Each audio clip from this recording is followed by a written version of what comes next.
Hello बच्चों, तो हमारी क्विक रिवीजन सीरीज चल रही थी। उसमें हमारे पास नेक्स्ट चैप्टर जो आ जाता है वो है हमारे पास स्ट्रक्चर ऑफ एटम। तो स्ट्रक्चर ऑफ एटम के अंदर जो सारे टॉपिक है हमारे पास मेजर टॉपिक ये होते हैं हमारे पास स्ट्रक्चर ऑफ एटम के अंदर जो इंक्लूड होते हैं। ठीक है, तो इसको हम पढ़ेंगे, एक एक करके टॉपिक को कवर करेंगे और जल्दी से जल्दी इसकी रिवीजन सीरीज खत्म करेंगे। फर्स्ट आ जाता है हमारे पास discovery of electron and proton. Electron and proton के लिए हमने क्या किया था, एक कैथोड रे एक्सपेरिमेंट किया था और एनोड रे एक्सपेरिमेंट परफॉर्म किया था। तो उसके अंदर हम क्या कर रहे थे, हमने देखा था जो रेज हमारी क्या कर रही है, कैथोड की तरफ जा रही है और एनोड की तरफ जा रही है। अब ये बताओ कि कैथोड पॉजिटिव होती है या फिर एनोड पॉजिटिव होती है। एनोड पे हम पॉजिटिव चार्ज लगाते हैं और कैथोड पे लगाते हैं नेगेटिव। ठीक है, तो इलेक्ट्रॉन का हमारे पास क्या चार्ज होता है, नेगेटिव, और प्रोटॉन का हमारे पास क्या चार्ज होता है, पॉजिटिव। तो जो रेज हमारी क्या जा रही है, पॉजिटिव की तरफ जा रही है, मतलब कि नेगेटिव होंगी। मान लो इनकेस यहाँ पे प्रेजेंट है एनोड और यहाँ पे प्रेजेंट है हमारी कैथोड, तो यहाँ से क्या कर रही है, इसकी तरफ शो हो रही है। ठीक है, जिसको हम क्या बोल रहे थे, एनोड रे एक्सपेरिमेंट बोल रहे थे। और इसमें क्या बोल रहे थे हम, इलेक्ट्रॉन का चार्ज क्या होता है, नेगेटिव। तो यहाँ पे क्या हो गया, ये इलेक्ट्रॉन की डिस्कवरी दिखा रहे थे। इसी केस में अगर हम अपोजिट करते हैं, एनोड से लेके कैथोड की तरफ जा रहे हैं, तो उसको हम क्या बोलते हैं, कैथोड रे एक्सपेरिमेंट, और बोलते हैं प्रोटॉन की डिस्कवरी। इसके बाद हम बात करते हैं स्पेसिफिक चार्ज के लिए। स्पेसिफिक चार्ज के लिए हमारे पास फॉर्मूला होता है कि स्पेसिफिक चार्ज निकालते कैसे हैं। इसमें फॉर्मूला होता है चार्ज ऑफ इलेक्ट्रॉन अपॉन में मास ऑफ इलेक्ट्रॉन, या फिर हम इसको क्या लिख सकते हैं, चार्ज बाय मास भी लिख सकते हैं। ठीक है, इसके बाद आ जाते हैं हमारे पास एटॉमिक मॉडल। एटॉमिक मॉडल के लिए जब हम बात करते हैं तो हमारे पास एक तो मॉडल आता है थॉमसन मॉडल ऑफ एटम, और दूसरा जो आता है Rutherford model of alpha particles. ठीक है, तो थॉमसन मॉडल ने हमको क्या बताया था कि हमारे पास क्या है, जो वाटरमेलन वाला एग्जांपल लिया था या फिर प्लम पुडिंग वाला एग्जांपल लिया था, वो था हमारे पास थॉमसन मॉडल ऑफ एटम, जो हम एटॉमिक मॉडल के अंदर पढ़ते हैं। ठीक है, और दूसरा था हमारे पास रदरफोर्ड का अल्फा पार्टिकल वाला, जो हमने क्या किया था, यहाँ पे एक सोर्स था हमारे पास अल्फा पार्टिकल का, जहां से रेज जा रही थी, यहाँ पे हमने लगाया था पोलराइजर, यहाँ पे हमको क्या मिल रही थी, रेज मिल रही थी। यहाँ पे पीछे हमने डिटेक्टर लगाया था जिससे हमको क्या करे, रेज का पता चलता है। ठीक है, ये था हमारे पास रदरफोर्ड मॉडल के अंदर। इसके बाद आ जाता है Millikan oil drop experiment. Millikan के थ्रू हमने क्या किया था, एक माइक्रोस्कोप का यूज करके हमने क्या किया था, ये हमारे पास एक सिलेंडर था, यहाँ पे प्लेट लगी थी, यहाँ पे प्लेट लगी थी, यहाँ पे एक होल प्रेजेंट था, यहाँ से हमने डाली एक ऑयल की ड्रॉप, तो इसके बीच में जो हमारे पास ऑयल की ड्रॉप आई ना, उसको हम क्या कर रहे थे, माइक्रोस्कोप से मेजर कर रहे थे, जिससे हमने क्या किया था, उसका चार्ज ऑफ इलेक्ट्रॉन जो था मेजर किया था। ठीक है, ये चीज होगी। इसके बाद हमारे पास नेक्स्ट जो आता है इलेक्ट्रोमैग्नेटिक रेडिएशन। इलेक्ट्रोमैग्नेटिक रेडिएशन के अंदर हमने क्या पढ़ा था, इलेक्ट्रिक फील्ड और मैग्नेटिक फील्ड पढ़ी थी कि क्या होती है, एक दूसरे के परपेंडिकुलर होती है, और तीन एक्सिस के अंदर प्रेजेंट थी हमारे पास, एक्स एक्सिस, वाई एक्सिस और जेड एक्सिस।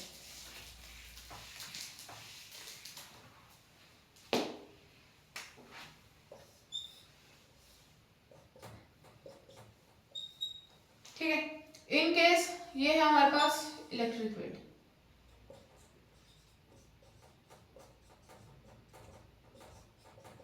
और हमने बोला था क्या थी, जो मैग्नेटिक फील्ड थी वो इसकी थी परपेंडिकुलर, तो वो आएगी हमारे पास ऐसे, इसको हम बोल देंगे मैग्नेटिक फील्ड, जिसको हम अलग से क्या करते हैं, हाईलाइट कर देते हैं कि ये हमारे पास क्या है, मैग्नेटिक फील्ड है। ठीक है, ये चीज क्लियर हुई होगी। अब प्लैंक्स के बारे में बात करें तो प्लैंक्स के बारे में था हमारे पास प्लैंक्स कांस्टेंट था, जिसको हम एच से शो कर रहे थे, वो चीज लिख सकते हैं आप 6.6 × 10⁻34।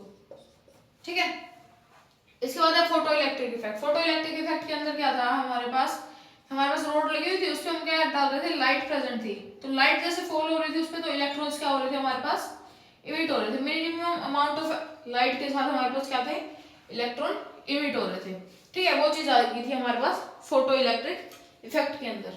इसके बाद आ जाता है हमारे पास एनर्जी लेवल डायग्राम।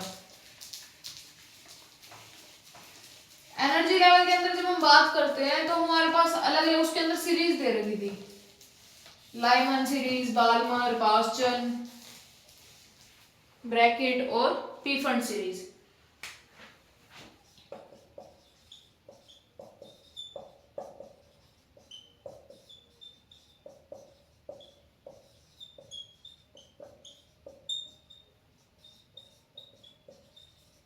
ये था हमारे पास किसमें, एनर्जी लेवल डायग्राम के अंदर। इसके बाद हम बात करते हैं ड्यूल बिहेवियर की। ड्यूल बिहेवियर के अंदर हमने क्या पढ़ा था, एक तो था हमारे पास जो भी मैटर प्रेजेंट है वो क्या है, दो तरह से वो शो हो रहा है। एक तो हो गया हमारे पास पार्टिकल नेचर और दूसरा है हमारे पास वेव नेचर। पार्टिकल नेचर की जब हम बात करते हैं ना, तो हमारे पास जो भी मैटर होगा उसको मूवमेंट करने के लिए किसी ना किसी सोर्स की जरूरत होगी, ठीक है। लेकिन जब हम वेव नेचर के लिए बात करते हैं, पहला पॉइंट तो हम वेव को क्लियर करेंगे कि वेव हमारे पास, जब हम नॉर्मली वेव की बात करते हैं ना, तो हम वेव बनाते हैं, ऐसे बनाते हैं। लेकिन ये वेव जो है हमारी, वो ऐसे भी हो सकती है और हमारे पास ऐसे भी हो सकती है। लेकिन हम इसको मेजरली जब बनाते हैं तो हम इसको ऐसे बनाते हैं। अब इसके केस में हमारे पास क्या होता है, एक तो ये चीज इंपॉर्टेंट होती है जिसको हम बोलते हैं क्या, एम्पलीट्यूड, और एक ये जो पोर्शन होता है इसको हम बोलते हैं वेव लेंथ या फिर लेंथ ऑफ वेव, ठीक है। ये चीज होगी, ये समझ में आ गया। दोनों नेचर कैसे होते हैं, एक पार्टिकल नेचर होता है, वेव नेचर होता है। वेव नेचर में कुछ ऐसे वेव जो दिखाई देती है हमको, जिसको क्या होता है, किसी भी मटेरियल की जरूरत नहीं होती, और पार्टिकल नेचर में हमको क्या होती है, मैटर की जरूरत होती है। इसके बाद हम बात करते हैं हिजनबर्ग अनसर्टेनिटी प्रिंसिपल के बारे में।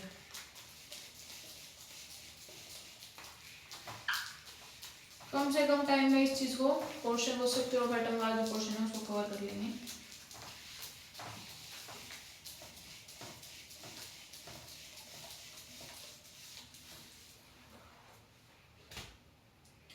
हिजनबर्ग अनसर्टेनिटी प्रिंसिपल की अगर हम बात करते हैं तो उसने हमको क्या बताया था कि किसी भी मोशन के लिए या किसी भी वेव के लिए हम उसका मोमेंटम एंड पोजीशन एग्जैक्ट नहीं बता सके।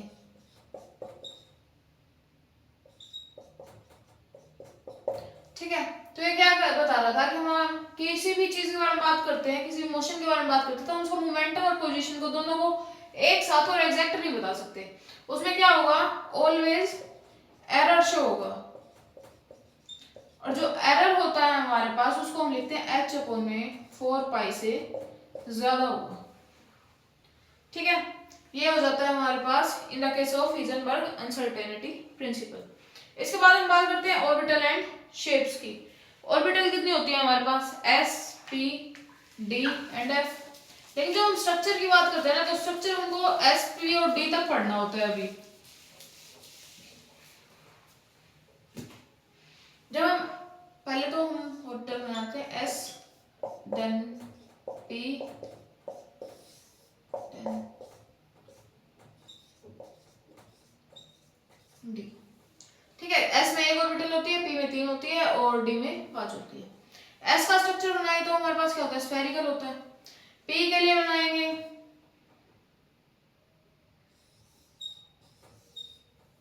ठीक है, जैसे कि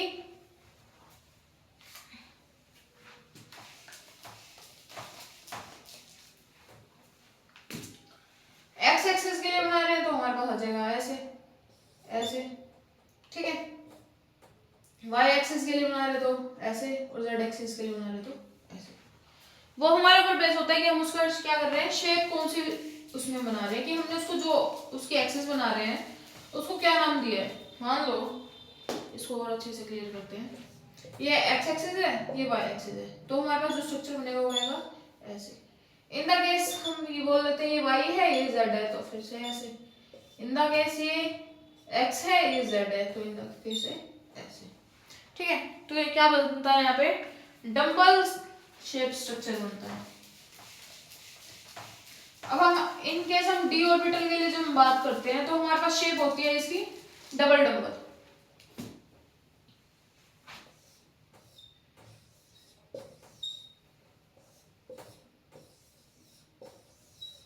लेकिन जब z के लिए बात करते हैं तो हमारे पास स्ट्रक्चर होता है ऐसे, ठीक है।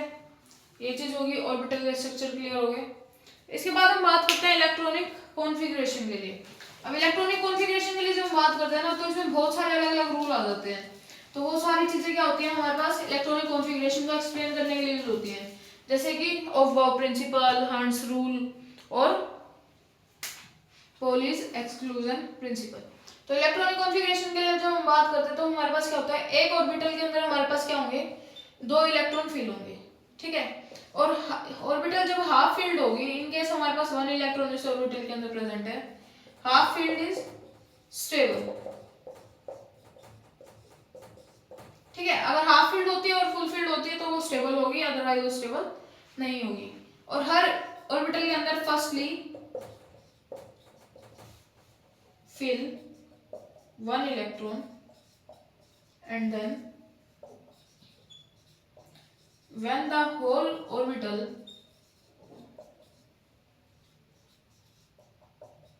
half filled, then fill other electron, ठीक है। तो इसमें क्या है हमारे पास, जब तक हमारे पास जैसे कि मान लो ये 3 है, ठीक है, तीनों डब्बे हमारे पास क्या है, जो तीनों ऑर्बिटल है खाली है, तो जब तक इसमें हमारे पास एक एक इलेक्ट्रॉन नहीं फिल होता तब तक हम इसमें दूसरा इलेक्ट्रॉन नहीं फिल करेंगे। जब हमारे पास तीनों में एक एक इलेक्ट्रॉन फिल हो गया है तो हम जाके क्या करते हैं, दूसरा इलेक्ट्रॉन फिल करते हैं। तो इसके साथ ही हमारे पास जो स्ट्रक्चर ऑफ एटम वाला पोर्शन था वो कवर हो चुका है। मिनिमम टाइम में हमने इसको कवर किया है। तो इन केस आपको कहीं पे कोई भी इश्यू आता है तो आप कमेंट कर सकते हो, and please like, comment, share and subscribe.